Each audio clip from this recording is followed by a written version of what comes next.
Bayangkan Nabi turun di lereng bukit, Nabi tak mencari Abu Jahal. Nabi tak cari Abu Lahab. Nabi tak cari penggusti nombor 1 di bumi Mekah.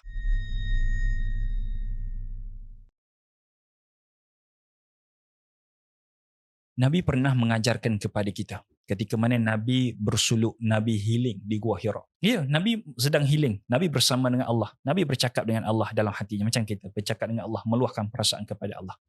Nabi menunjukkan kepada kita, kita kena ada satu space untuk kita berdua dengan Allah. Tapi ketika mana Jibril datang kepada Nabi, Iqra ya Muhammad, bacalah Muhammad. Nabi dalam keadaan ketakutan. Nabi dipeluk dengan sangat kuat. Bayangkan Nabi dipeluk dengan sangat kuat. Maksud dia orang yang belakang Nabi lagi kuat daripada Nabi. Nabi kalau bergusti, Nabi orang pertama, benar. Tidak ada penduduk Mekah yang berlawan dengan Nabi kalah. Nabi kalah, tak pernah. Melainkan Nabi akan membawa kemenangan. Bayangkan orang yang duduk di belakang Nabi, dia peluk Nabi, Nabi cuba nak lepaskan daripada pelukan itu, tak boleh. Makna dia, orang di belakang Nabi lagi kuat daripada Nabi. Ketika itulah Nabi ikut saja apa yang disuruh oleh Jibril, dalam keadaan Nabi tak tahu itu Jibril. Ketika mana selesai, Nabi bergegas turun di lereng-lereng bukit. Ke mana Nabi pergi?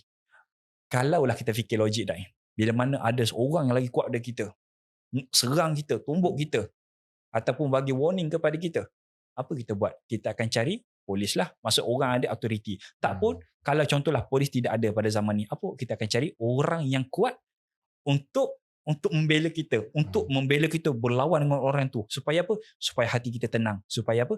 Bila mana ada orang bela aku, tenang aku, dah tak gelisah, dah tak risau. Sebab apa? Aku ada backup yang besar. Kau sentuh aku, kau sentuh satu Shah Alam. Contoh. Kau sentuh aku, satu Sungai Buloh akan turun lawan dengan kau. Itu contohlah. Tapi Nabi menunjukkan kepada kita yang ketenangan sebenarnya ada di rumah. Bayangkan Nabi turun di lereng bukit, Nabi tak mencari Abu Jahal. Nabi tak cari Abu Lahab. Nabi tak cari penggusti nombor 1 di bumi Mekah, ada. Nabi tak cari Khalid Al-Walid yang setiap kali peperangan tak pernah dikalah. Nabi isytiharkan orang yang paling hebat, panglima perang yang paling hebat, Khalid Al-Walid, tak pernah kalah. Nabi tak cari Khalid Al-Walid, melainkan Nabi pergi ke rumah Nabi. Masuk dalam rumah Nabi, Nabi melihat Khadijah.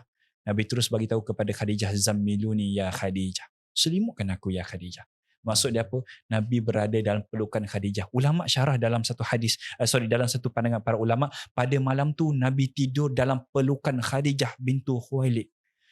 Maknanya tak ada tempat yang lagi tenang, kata Nabi, kata para ulama. Ni Nabi nak ajarkan kepada kita, tidak ada tempat yang paling tenang melainkan di sisi isteri dan rumah kita.